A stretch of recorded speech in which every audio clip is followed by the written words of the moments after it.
Hello बच्चों, let's read the question. Mark the correct choice as. Question में बोला है कि हमें दो स्टेटमेंट्स दिए गए हैं, स्टेटमेंट 1 एंड स्टेटमेंट 2। उन्हें हमें पढ़ना है और करेक्ट ऑप्शन चूज करना है from 1 2 3 and 4। So for this question अगर हम स्टेटमेंट्स को ऑब्जर्व करते हैं तो यहाँ जो कि कॉन्सेप्ट लगेगा that is hormones during pregnancy. Pregnancy में कौन कौन से हार्मोन्स रिलीज होते हैं that we should know.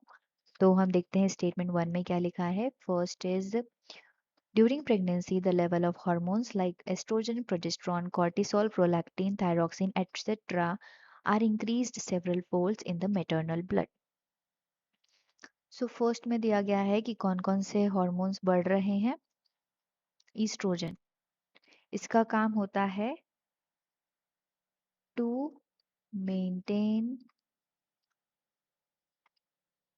Endometrium endometrium thickness. Second is progesterone. Progesterone, इसका भी काम along with the estrogen ही होता है in maintaining the endometrium. Next given is cortisol.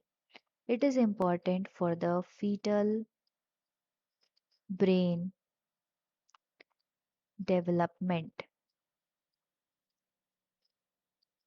Another given is prolactin. Prolactin is also increased in pregnancy to develop mammary glands. And thyroxine is also increased for the fetal consumption of thyroxine along with the mother. तो ये statement correct है कि ये सारे hormones increased होते हैं during the pregnancy. Statement 2, increased production of these hormones is essential for supporting the fetal growth, metabolic changes in the mother and maintenance of the pregnancy. ये भी करेक्ट है, दोनों स्टेटमेंट्स करेक्ट है. अब इसके according हमें ऑप्शन करेक्ट चूज करना है. सो दोनों स्टेटमेंट करेक्ट हो गए. So first option given is both statement 1 and 2 are correct. दोनों स्टेटमेंट हमारे पास करेक्ट है, तो ये हमारा करेक्ट ऑप्शन है. Option 2, both statement 1 and statement 2 are incorrect, ये तो गलत है. Third, statement 1 is correct and statement 2 is incorrect, ऐसा तो नहीं है. Fourth, statement 1 is incorrect and statement 2 is correct, ये भी नहीं है. तो हमारी जो कंडीशन है जिसमें दोनों स्टेटमेंट करेक्ट है that is given in option 1, इसीलिए option 1 will be the correct answer for this question.